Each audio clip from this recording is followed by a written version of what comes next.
जय बोलो भैरव बाबा की, जय बोलो देव महाराज की।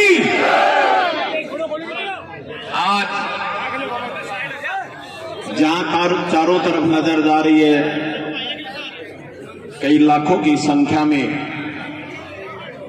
छापे वाला भैरव बाबा के इस विशाल मेले में हम सबके प्रेरणा स्रोत,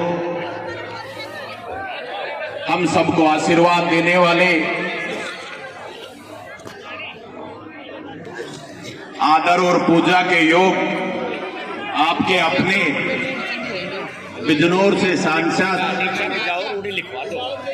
परम आदरणीय सम्मान्य मलूक जी नागर, जो कोटपुतली की इस पावन धरा पर पधारे, मैं भैरव बाबा के दरबार में सम्मानीय नागर जी को यहाँ पधारने पर समस्त तहसील की तरफ से आपका हार्दिक अभिनंदन और स्वागत करता हूँ। मंच पर विराजमान वैसे तो हमारे पूर्व विधायक परम आदरणीय सम्मानीय रामचंद्र जी रावत, भाई अंकुर जी दायमा, सम्मानीय नीमका थाना से चेतानी भाई मुकेश जी गोयल, और मंच का नाम लूंगा तो बहुत लंबा हो जाएगा, इसलिए सम्मानित मंच सुरेश जी, आप सभी को जो बाबा, सभी सम्मानित मंच को मेरा प्रणाम। मेरे सामने बैठे हुए परम आदरणीय सम्मानीय बुजुर्गों को रामस्वरूप कसाना की तरफ से पांव धो। मेरी युवा शक्ति को मेरा प्यार भरा नमस्कार, और जो मेरी मातृशक्ति जहां दूर तक आवाज जा रही है, उस मातृशक्ति को नमन। मुझे आज इस भैरव बाबा के मंदिर में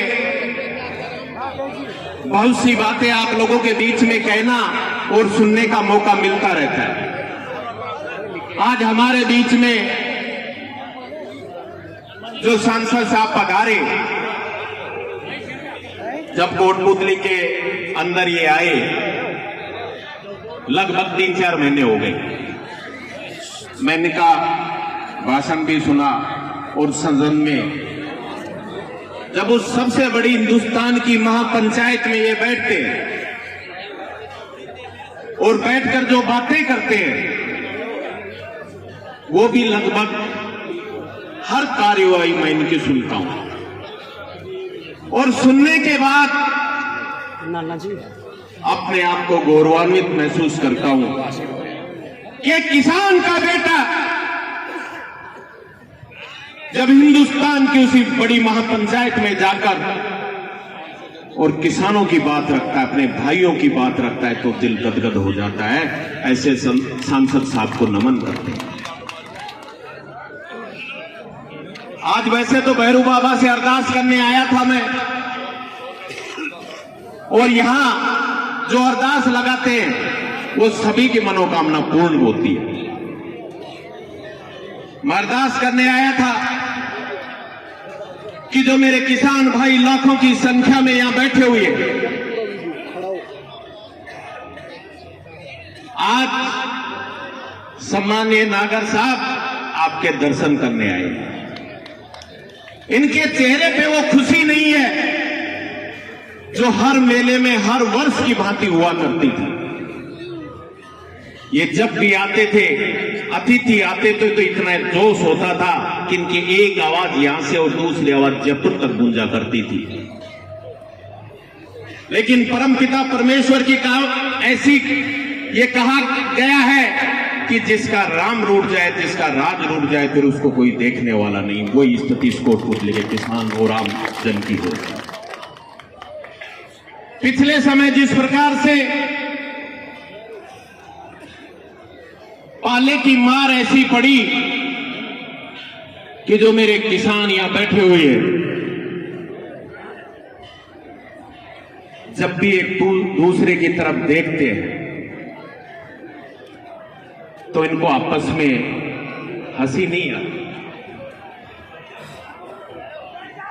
सरसों के अंदर स्थिति ये बनी हुई है। आप सब बैठ जाओ, आवाज हर जगह तक जाएगी, चिंता मत करो। हर जगह तक आवाज जाएगी। परम आदरणीय सम्मान्य सुनीता बैंसला जी हमारे बीच पहुंच चुकी हैं और अभी वो मंच पर आ रही है हम सबको संबोधित करें। जब किसानों की तरफ मैं जाता हूं और देखता हूं तो स्थिति बनी हुई है कि कई बार तो कहते हैं कि एमएलए साहब हमारी फसल हम इस सरसों को काटेंगे तो करें क्या, बड़ी विकट स्थिति बनी हुई है। और राजस्थान के अंदर जो सरकार बनी हुई है वो सरकार गिरदावरी कराने की बजाय सिर्फ ये बात करती है कि अब की बार हम 156 लेकर आएंगे। अरे आप 156 नहीं 160 लेकर 180 लेकर आओ। लेकिन ये जो किसान अन्नदाता कहलाता है, इस अन्नदाता की तरफ देखो और गिरदावरी कराओ और कम से कम इनको मुआवजा दिलाओ ताकि इनके चेहरे पे खुशियां तो आ सके। ऐसी स्थिति बनी हुई है नागर साहब राजस्थान के अंदर। जो एक किसान परिवार के बच्चे शिक्षा के लिए दूर दूर जाते हैं और शिक्षा प्राप्त करके और जब माता पिता इनसे बात करते हैं तो सिर्फ एक ही बात कहते हैं कि बेटे किसी प्रकार की कोई समस्या नहीं, फीस कितनी भी लगे लेकिन तुम मन कर कर पढ़ना और हम सबका गौरव बढ़ाना, इस तहसील का गौरव बढ़ाना। ये बच्चे दूर कोई सीकर, कोई जयपुर, कोई कोटा, हर जगह जाकर अपनी तैयारी करते हैं और जैसे ही पेपर आते हैं टारगेट हो गया साहब तो ये बुजुर्ग उनको पूछते हैं कि कैसी तैयारी चल रही है 400 से तो बड़ी खुशी के साथ कहते हैं कि मैंने बहुत अच्छी तैयारी की। अब की बार तो पिताजी मेरा नंबर आ जाएगा, माताजी मेरा नंबर आ जाएगा और मैं अपनी बहनों को और अपने भाइयों के लिए हमारे बीच में खेतड़ी से हम सबके लाडले इंजीनियर धर्मपाल जी को यहां पधारने पर बहुत बहुत स्वागत और अभिनंदन। बड़ी खुशी होती है इनको। और अब की बार जिस प्रकार की ठंड पड़ी और उस ठंड के अंदर भी एक किसान परिवार के लोग खेतों में पानी देने जाया करते थे, जहां कई लोग तो घर के अंदर 2-2 रजाई और गर्म हीटर चलाने के बाद में उनको नींद आती थी, लेकिन ये फिर भी खेत में जाया करते थे क्योंकि सरकार रात को बिजली देती है और 2-2 घंटे 3-3 घंटे बिजली देती है। ठंड इनको भी लगती है, लेकिन जब घर की तरफ ये देखते हैं कि मेरे बेटे की जयपुर फीस देनी है, बेटे की शादी करनी है, तो ये ठंड इनकी बढ़ जाती है और वापस खेत में लग जाते हैं, चाहे इनकी कैसी भी स्थिति हो, खेत में काम करते हैं। पिछले कुछ समय से राजस्थान में ऐसी स्थिति बनी हुई है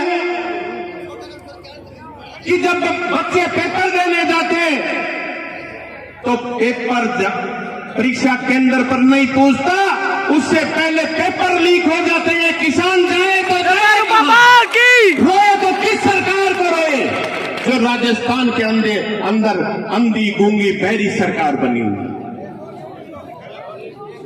ऐसी स्थिति बनी हुई है राजस्थान में कि राजस्थान का आम आदमी त्रस्त है। राजस्थान में कानून नाम की कोई चीज नहीं है और उन सब के लिए आपको संघर्ष करने की आवश्यकता है। मैं आज आप हमारे बीच में सम्मानीय मादी कुछ समय पहले सम्मानीय नागर जी का संसद के अंदर क्या हुआ बेटा, मिल गई? मैं तो आज ज्यादा लंबी चौड़ी बातें नहीं कहूंगा।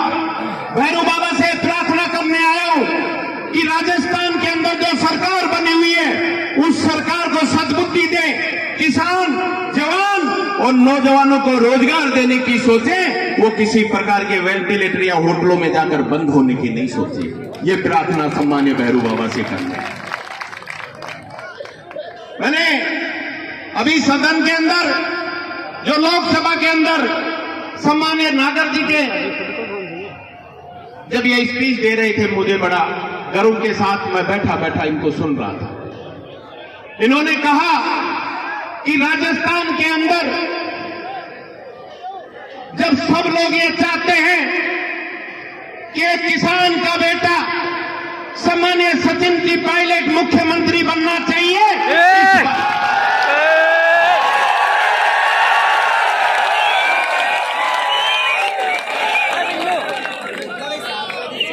ये इसलिए भी मैं फिर आपको दोहराऊंगा, लेकिन इसलिए कह रहा हूं ये बात कि ये वो उस किसान का बेटा है जिसको आपके दुख और दर्द का अनुभव होता है। जब इन्होंने राज्य लोकसभा में कहा तो अपने आप में गौरवान्वित महसूस हो गई कि अब वो दिन दूर नहीं। और मैं तो कहता हूं राजस्थान के नौजवानों से, मेरे किसान भाइयों से कि जागो, उठो और जयपुर के सिंहासन की तरफ नजर उठाओ और कब्जा कर लो उस पर। जब तक वो किसान का बेटा मुख्यमंत्री नहीं बने, जब तक ट्रेन से नहीं बैठना है। आज सब लोग बातें करते हैं हाईकमान की, बहुत से लोग आपके बीच में आएंगे भी और अपनी अपनी बातें भी कहेंगे। मुझे आज भी याद है, सब 5 मिनट राजे जी, 5 मिनट रुक जाओ, थारा कोई दिक्कत कौन प्रधान जी, थारा बाराम कौन का बाराम। आज हम सब लोग, मुझे 98 का वो भी याद है कि जब एक व्यक्ति चुनकर गया और हाई कमान के आदेश पर उसको मुख्यमंत्री बना दिया। 2008 में मैं भी विधायक था, आप लोगों ने मुझे चुनकर भेजा और जब चुनाव आए 2013 के, तो आपको पता है 21 सीटें बच गई थी। और जब राजस्थान के अंदर मरी हुई कांग्रेस को कोई उठाने वाला नहीं था, कंधे पर कोई बिठाने वाला नहीं था, और तब कांग्रेस के हाईकमान को लगा कि राजस्थान के अंदर आप घुस नहीं सकते, तब एक किसान के बेटे को लेकर आए और दिल्ली से लाकर और प्रदेश अध्यक्ष बनाकर इस राजस्थान की भूमि में जब दूसरी सरकारों ने लठ बरसाए और इस सीने पर लठ खाने वाला कोई और नहीं था जो आज बैठा हुआ, वो एक अकेला आपके बीच का आपका भाई, आपका बेटा, परम आदरणीय सम्मानीय सचिन पायलट।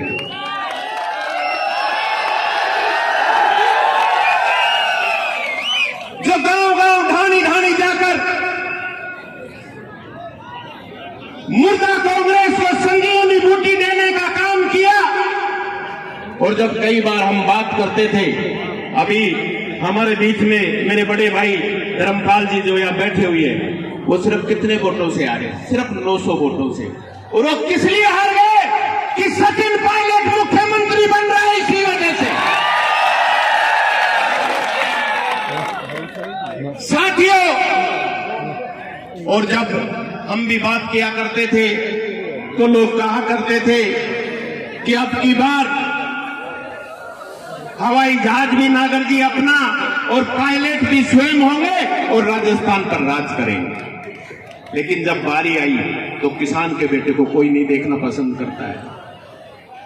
जब बारी आई तो 81 विधायकों ने इस्तीफे लिख के, कहते तो हैं कि 91 ने दिए कि 81 ने दिए, वो इस्तीफा लिखकर और लोकसभा अध्यक्ष अपने जो विधानसभा अध्यक्ष है सीपी जोशी जी को सुपर्द कर दिया। ये कहा कि हम किसी भी सूरत में बनने नहीं देंगे। आज हम सबको एक आवश्यकता है, एक प्रण लेना है कि कुछ भी हो, हमारी लड़ाई उस तक जारी रहेगी जब राजस्थान की कुर्सी पर हम सम्मानीय पायलट साहब को नहीं बिठाते, तब तक हम संघर्ष करते रहेंगे। और जब तक हम ये संघर्ष हमारा रुकना नहीं चाहिए। मैं कहना चाहता हूं मेरे नौजवान साथियों से जो दूर खड़े हुए हैं, मेरे नौजवान साथियों, इस जोश को बना के रखो और अपने बुजुर्गों से आशीर्वाद प्राप्त करो और उतर जाओ 2023 की रणभूमि के अंदर और दिखा दो उनको अपना बहुत से लोग उनको लेकर आएंगे, लेकिन लेकर आए तब ये जरूर पूछना कि कांग्रेस के जो कैंडिडेट हो कहीं वो 91 के अंदर इस्तीफा देने वाला तो नहीं। अगर ऐसा है तो इसका स्वागत करना और किस प्रकार से स्वागत करोगे ये मुझे बताने की आवश्यकता नहीं है। जानते हो ना स्वागत कैसे करना है? आप सबको सोचने और समझने की आवश्यकता है। इस गूंगी बहरी सरकार को जगाने के लिए ये जो सरकार आज ऐसी स्थिति में बनी हुई है कि आप किसी की समस्या सुनने के लिए नहीं, अगर गलती से कोई विधायक का काम नहीं होता, आज भी देखे आप में कितनी ताकत है मेरे नौजवान भाइयों, किसी विधायक का काम नहीं होता, सुनो मेरी बात, किसी विधायक का काम नहीं होता तो पायलट साहब के साथ एक बार फोटो खिंचवा लेता है और सीएमओ से फोन आता है, एमएलए साहब आ जाओ, क्या काम है अभी करवा देते हैं। हम सबको सोचने की आवश्यकता है साथियों।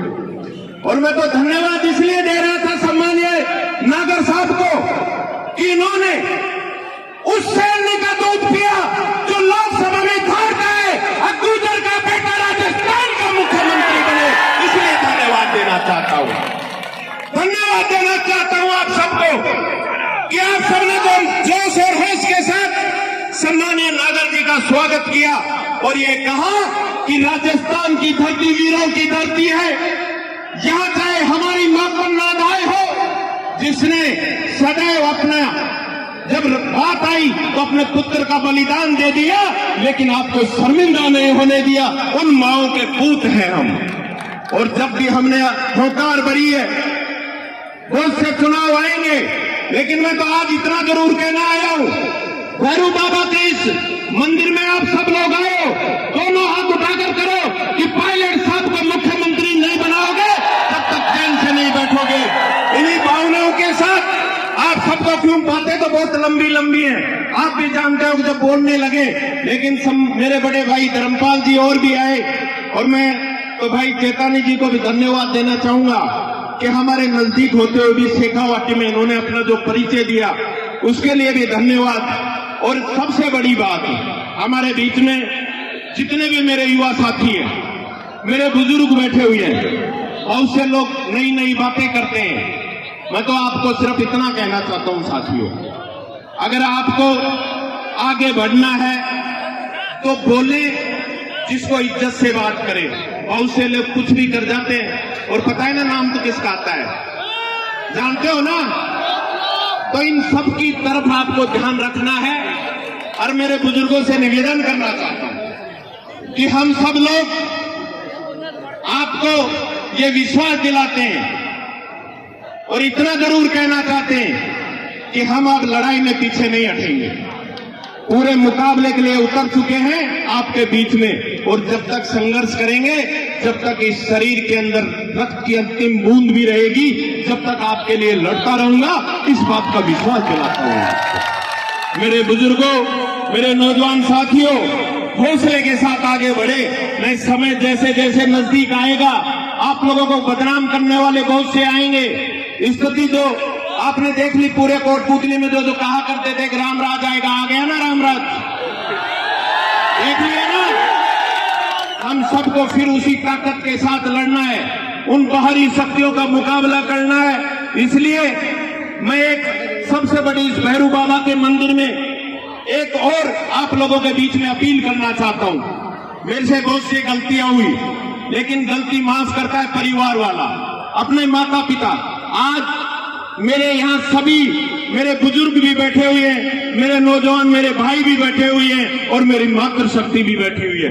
मुझसे जो जो गलतियां, उनके लिए आप सबसे हाथ जोड़कर माफी चाहता हूं और आपको विश्वास दिलाता हूं कि सदैव वो कार्य करूंगा जिससे आपका मान और सम्मान बढ़े और आपको तवज्जो और आगे ताकत मिले। इसी भावनाओं के साथ पुनः सम्मानीय नागर जी का सम्मान करते हुए आप सबको मेरी ओर से 2 जयकारे बोलेंगे। उसके बाद भाई मैं विकास खड़ोदर पर मैं माइक की तरफ हाथ रखूं, बीच में ना ले ले, इसलिए मैं चाहता हूं जय